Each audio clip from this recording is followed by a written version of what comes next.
तो कानून व्यवस्था के बारे में मैंने मैं तो थोड़े से समय में जो बातें मैं कह सकता, तो आप देखिए कि नशे का प्रचलन किस हद तक पहुंचा।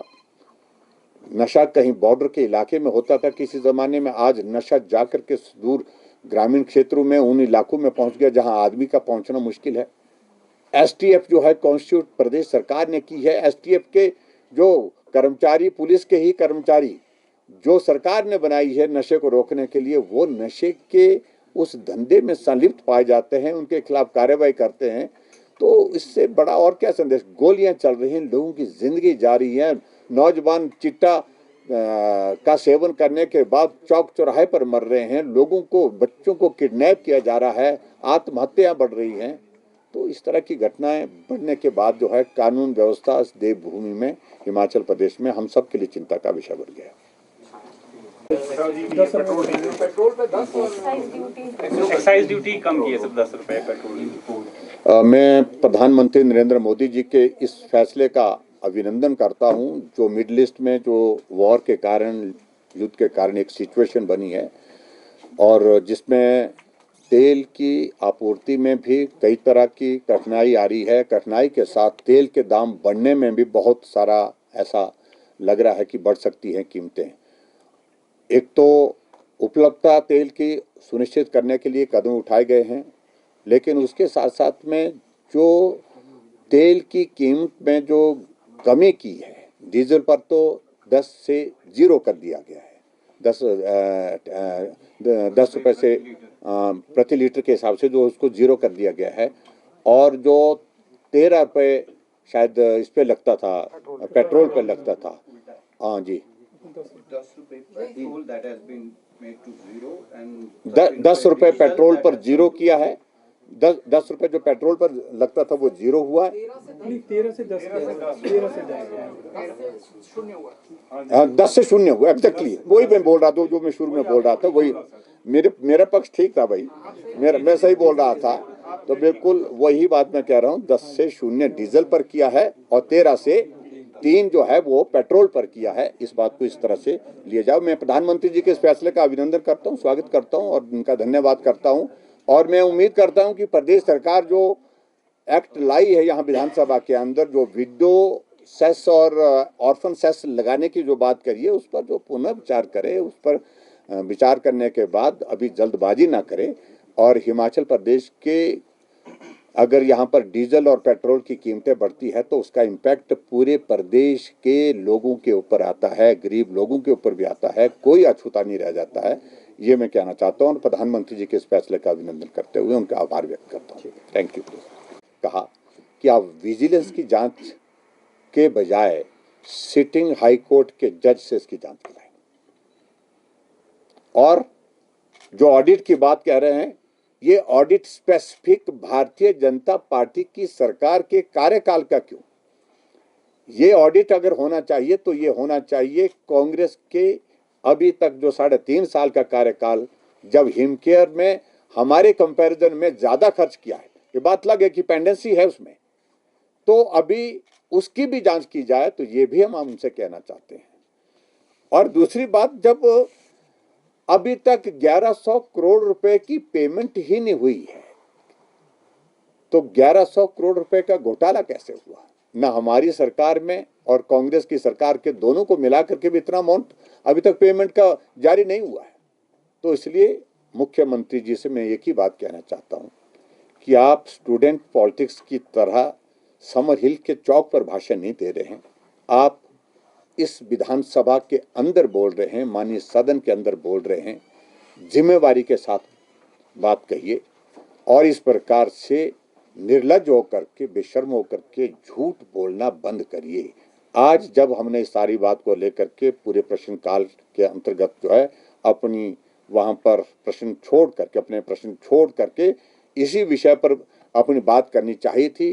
प्रश्नकाल के दौरान हमें अनुमति नहीं मिल पाई, लेकिन बाद में जब अनुमति दी, मैंने सारे फैक्ट्स विधानसभा के अंदर वहां पर भी रखे हैं, जो मैंने आपके सामने यहाँ पर भी रखे हैं। और मैं मुख्यमंत्री जी से यही कहूँगा कि जांच से कोई डरता नहीं है, किसी बात की परवाह नहीं, क्योंकि हमने इसको बहुत पवित्र भावना के साथ हिमाचल प्रदेश के गरीब लोगों की जिंदगी बचाने के लिए इस योजना को शुरू किया था।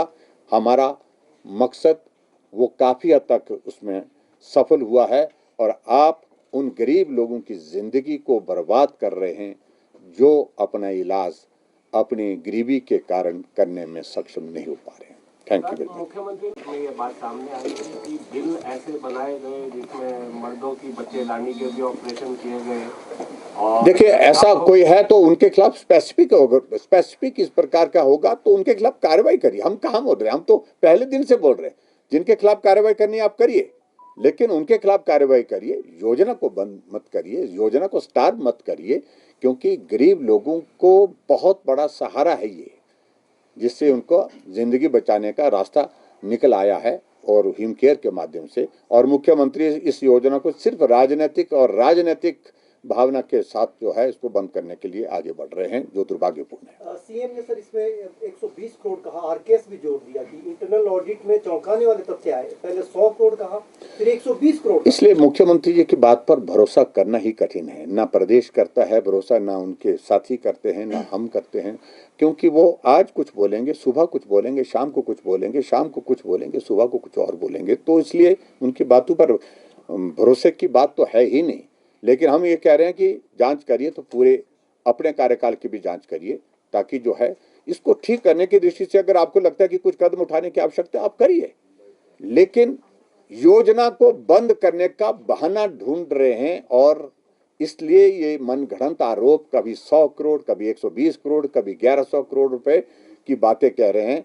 ये बहुत ही, मैं समझता हूं कि बहुत ही दुर्भाग्यपूर्ण एक स्थिति है कि प्रदेश का मुख्यमंत्री हर रोज अपने बयान बदलते हैं, हर रोज अपनी बात को गलत तरीके से प्रस्तुत करते हैं। ये बहुत जिम्मेवारी के साथ जो है मुख्यमंत्री का व्यवहार नहीं दिखता है। सदन के भीतर किस तरह से देखते हैं इस तरह के झूठे आंकड़े, एक तरह से हम कह सकते हैं कि अवमानना, ये सदन की अवमानना है। आपको तो मामला भी दिया था, हाँ जी, विशेष अधिकार हनन का भी आपने ना, हमने इसी बात को लेकर के कि सदन की मर्यादा को तार तार कर दिया है।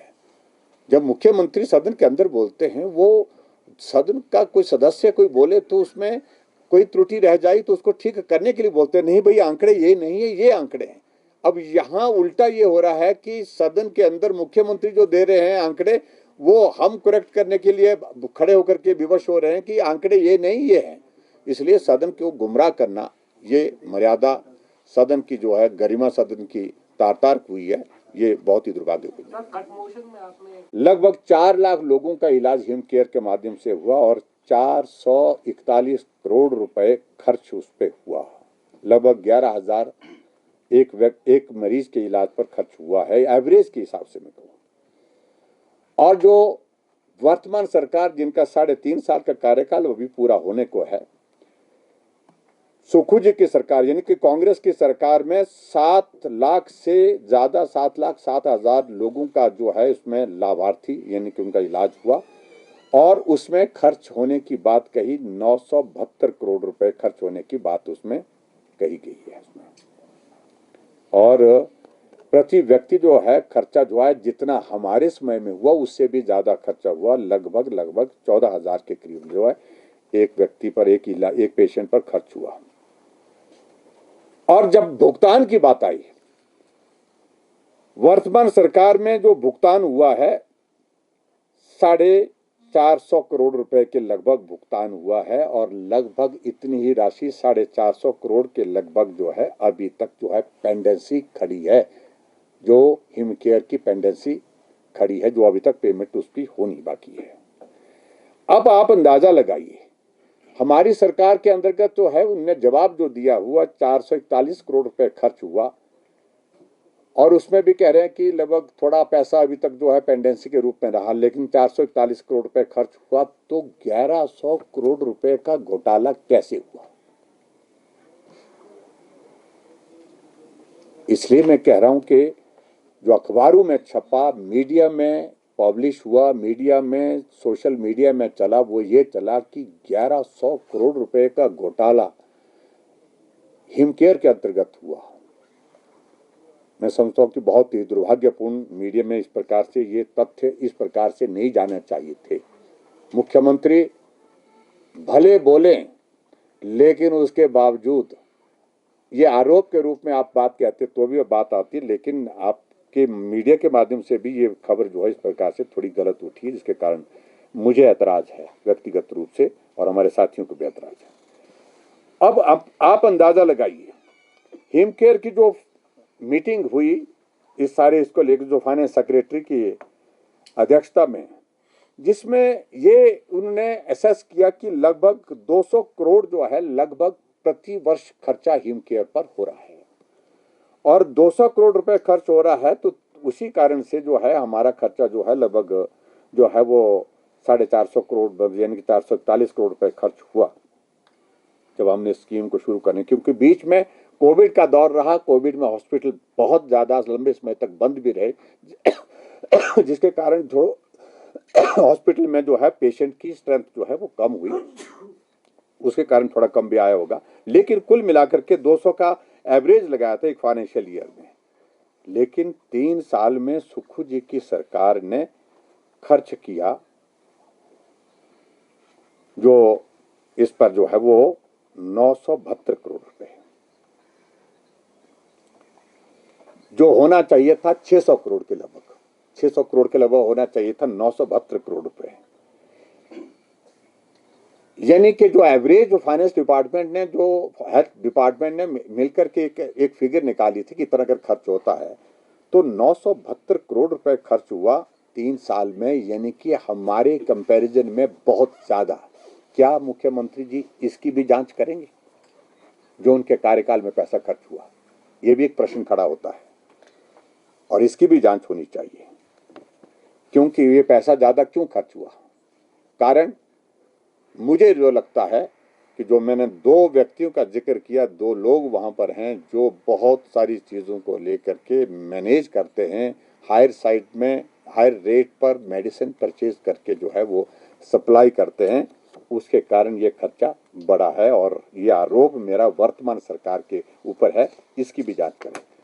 और दूसरे मैं बहुत चीजों को लेकर के नहीं कहना चाह रहा हूँ, आज सिर्फ एक ही बात कहना चाह रहा हूँ। आज आपने खड़े किए घोटाले का जो आरोप लगाया था 1100 करोड़ रुपए का, आपने तथ्य दिए अंदर, अब सरकार कह रही है 100 करोड़ का घोटाला है, किस तरह से देख रहे हैं इसको? मुझे लगता है कि जिस प्रकार से मुख्यमंत्री जी ने आज अपनी गलती को सुधारने का प्रयत्न किया है, मेरा इस बात के लिए मीडिया के सब साथियों से भी विनम्र आग्रह है।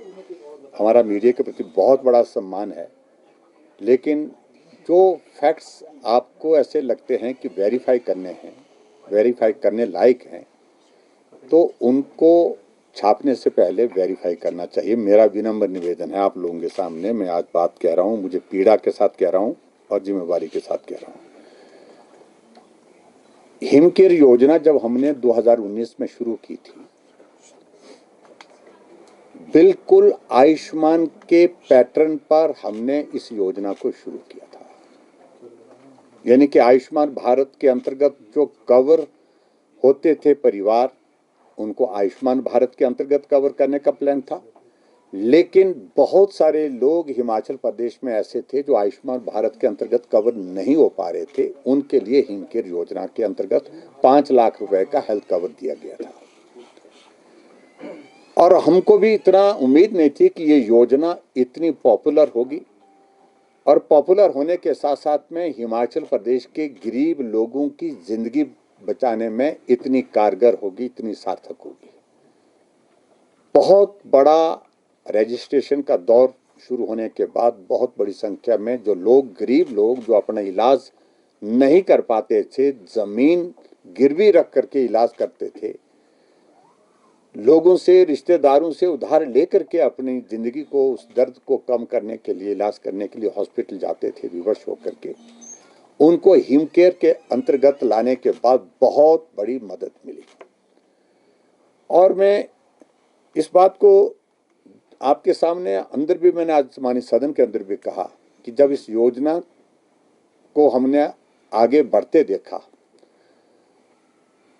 चीफ मिनिस्टर काउंसिल की मीटिंग में भी मुझे पूरे देश के मुख्यमंत्री के सामने हिमकेयर पर अपना व्यू पॉइंट रखने का मौका मिला, जहां मैंने अपनी बात कही, जिसमें बहुत सारे राज्यों ने हिमकेयर के आधार पर, इस पैटर्न पर अपने अपने राज्यों में योजना चलाई स्वास्थ्य के डिपार्टमेंट में।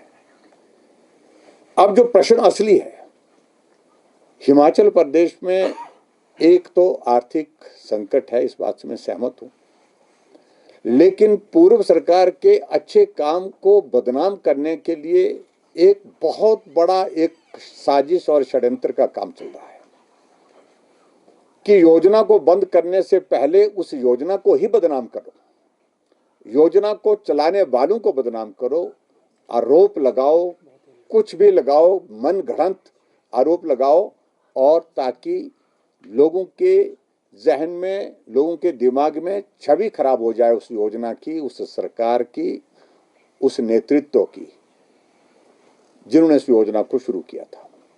हिमकेयर के साथ वही हुआ, और हिमकेयर ही नहीं, हिमाचल प्रदेश में दर्जनों योजनाएं हिमाचल प्रदेश में जो भारतीय जनता पार्टी की सरकार के दौरान चली थी, हजारों नहीं लाखों लोगों को उनका लाभ मिला। एक एक करके उन योजनाओं को बंद किया, और सबसे बड़ी योजना हिमकेयर, जिस पर उनको लग रहा था कि बंद किया जाए ना किया जाए, बार बार मुख्यमंत्री ने सदन के अंदर बार बार कहा है कि हिमकेयर को बंद नहीं करेंगे क्योंकि इसका इम्पैक्ट बहुत मैसिव होगा।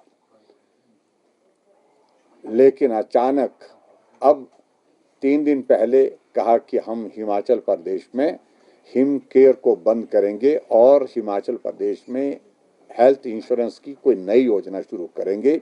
और हिमकेयर को बंद करने का कारण ये बताया कि इसमें 1100, पहले कहा 100 करोड़ का घोटाला, फिर उसके बाद अगली बार खड़े होकर के कहा कि 1100 करोड़ रुपए का घोटाला हुआ है।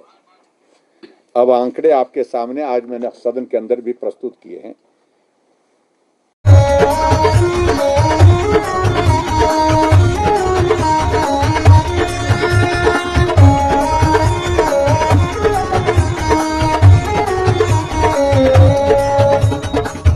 नमस्कार, मैं Alka Bhardwaj, principal Gurukul international school Kunihar.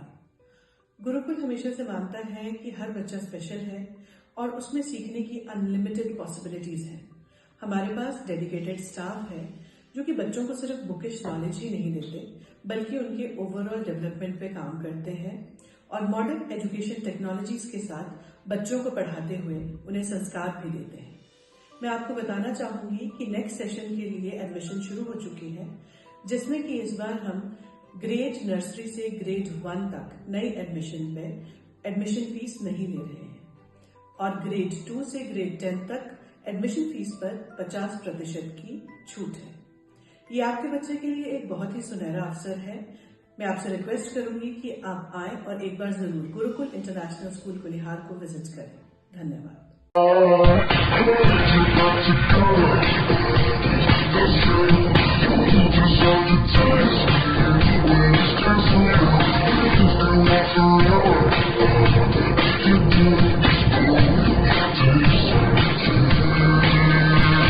Looking for a school that shapes not just students but future leaders? Welcome to Kasoli International Public School, a world-class residential institution where learning goes beyond classrooms. With a strong academic foundation, an advanced curriculum, and excellence in sports and co-curricular activities, we focus on complete development. Nutritious food, a safe boarding environment, and experienced teachers living on campus ensure constant care, discipline, and guidance. Enroll your child at Kasoli International Public School today. Admissions are now open.